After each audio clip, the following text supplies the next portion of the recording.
حرف 2 یعنی تور توپان.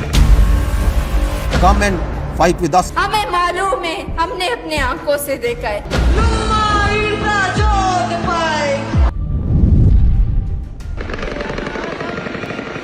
ازادۍ غوښتونکي بلوچان د سهار 6 بجې پر یوه سلا کېږي د دغه ایالات په 11 ښارونو باندې هم مهاله بریدونه کېږي.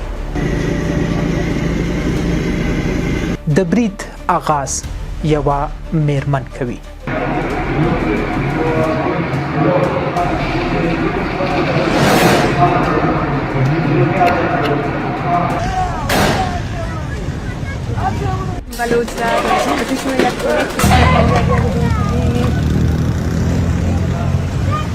جګړه شدت اخلي. داسې تور توپان و چې پر پاکستاني پوځیانو یې لاره ورکه کړه.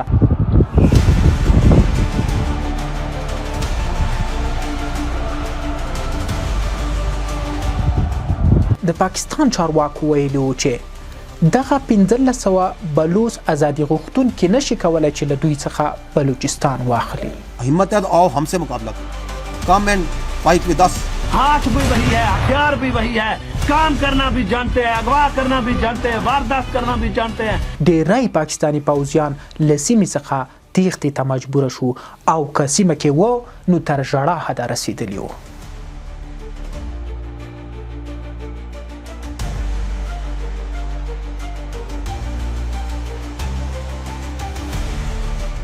थोड़ा सलत हो गया, कम से कम लोग सिर नहीं रो रहे. د پاکستان چارواکي وایي چې په دغه برید کې 92 پورې بلوچ ازادي غوښتونکي وژلي دي، خو د بلوچ ازادي غوښتونکي وایي چې تر 100 پورې د پاکستان پوځیان وژلي دي او 12 تنه یې ټپیان کړي دي. د دغه عملیاتو مشري بشیر زیب کوله. هغه شخص چې د یو وخت د پاکستان حکومت څخه د عدالت غوښتنه درلوده، هغه ولیدل چې پاکستان په جبر او په زور د دوی حقونه تر پښو لاندې کوي. कौन से कानून में लिखा था कि आप औरतों को भी अगवा करके ले जाए, आप औरतों को जबरी गुमशुदगी का निशाना बनाए. آخر ولی بلوچ ازادي غوښتونکي ازادي غواړي؟ کله چې 1940 کې پاکستان رامنځته شو نو بلوچستان ځانګړې خپلواکي درلوده او خپل نظام، خپل خلک درلوده. هغه وخت مشري د قلات خان سره وه، غوښتلې چې آزاد پاتې شي، خو په 1940 کال کې د پاکستان پوځ دا هر څه بدل کړل او هغه نیمه خپلواکي ترې هم واخیسته. همدا و چې 1940 کې د بلوچ ازادي غوښتونکو یوه ډله راپورته شوه او د ازادۍ ناره یې پورته کړه او تر ننه دا غږ ژوندی دی. هیچ بلوچستان نه مرگ، هراته में هیچ بلوچ قوم نه مرگ، اور دشمن نه خلاف نه هر دسکن کانا همو دسکن کانا که دشمن نه گمان اټی مفاق. 1950 کال پاکستان د بلوچستان ایالتي حیثیت ختم کړ. دې سره نوروز خان راپورته شو. پاکستان په چل او فریب هغه ته د مذاکراتو بلنه ورکړه، مګر پاکستان هغه اعدام کړ.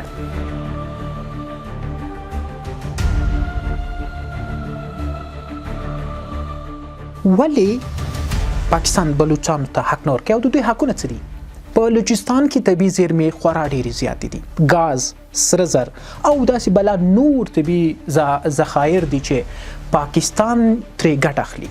تر ټولو مهم بندر ګوادر، په دې کې بلوچستان خلکو ته هیڅ څه هم نه ورکول کیږي. د تعلیم په برخه کې دوی ته توجه نه کیږي، د روغتیا په برخه کې دوی ته توجه نه کیږي او برعکس هغه سرداران یې ورته ووژل چې هغوی د خپل حق طلب کاوه او غږ یې پورته کاوه. بیا نواب اکبر راپورته شو، پاکستان بیا پوځي عملیات شروع کړل او دا یې هم له منځه یوړ. خو تر ټولو اوس د بلوچ ازادي غوښتونکي ډله ده چې دا ډیره کامیابه او برلاسې ښکاري. دوی د اوسني عصر له ټکنالوژۍ برخمن خلک دي او له نوو تکتیکونو سره راځي، هغه نظامي تکتیکونه چې ډیر ستر پوځونه یې نه لري.